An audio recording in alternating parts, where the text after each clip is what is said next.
Hello everyone, welcome to rainbow taste. నేను మీ కళ్యాణి. ఈరోజు మన రెసిపీ వచ్చేసి కాజు మష్రూమ్ అండి.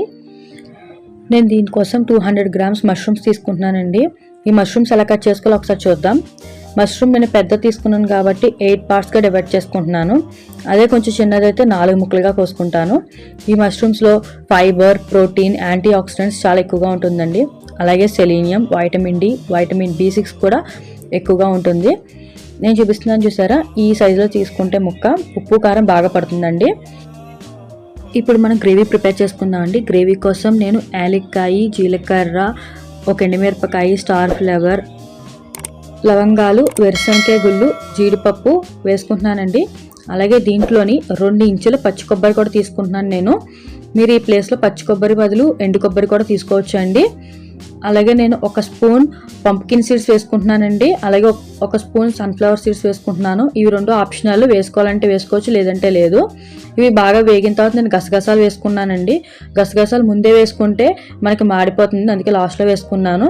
ఇదంతా కలిపి ఒకసారి మిక్సీ పట్టండి. మిక్సీ పట్టే ముందు నేను వేరుశనగకాయ గుళ్ళు ఉన్న పొట్టు తీసేసానండి.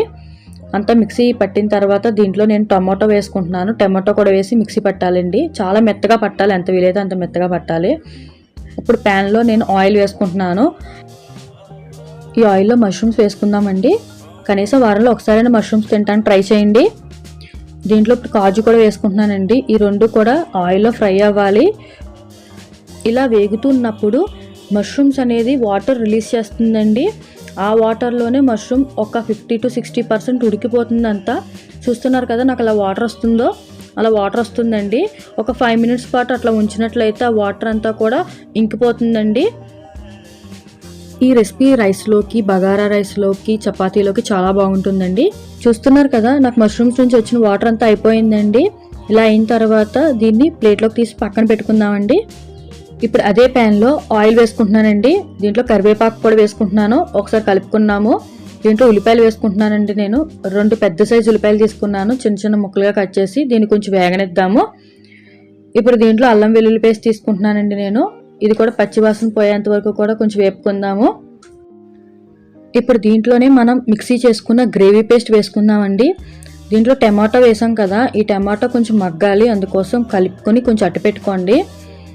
ఈ టమాటో మొత్తం మగ్గిపోయిన తర్వాత నేను 1 గ్లాస్ ఆఫ్ వాటర్ వేస్తున్నానండి దాంట్లోని. ఒకసారి అంతా కలిసేలా కలుపుకుంటున్నాను. ఈ గ్రేవీ కొంచెం ఉడకాలండి. దీంట్లో ఒక 5 నిమిషాల పాటు ఉడికిన తర్వాత మనం ముందుగా వేయించుకుని పక్కన పెట్టుకున్న జీడిపప్పు, అలాగే మష్రూమ్ దీంట్లో వేసుకుందామండి. ఒకసారి అంతా కలిసేలా కలుపుకుందాం దీంట్లోని. మీరు ఫస్ట్ టైం కనుక నా ఛానల్ చూసినట్లయితే నా ఛానల్ సబ్స్క్రైబ్ చేసుకోండి, షేర్ చేయండి, లైక్ చేయండి. ఇప్పుడు నేను దీంట్లో తగినంత ఉప్పు, కారం, పసుపు, కొంచెం జీలకర్ర పొడి, కొంచెం ధనియాల పొడి వేసి బాగా కలుపుకుంటున్నానండి నేను. మనకి 15 to 20 minutesలో కర్రీ రెడీ అయిపోతుందండి. బాగా కలిసిన తర్వాత ఒకసారి మూత పెట్టుకుందాం.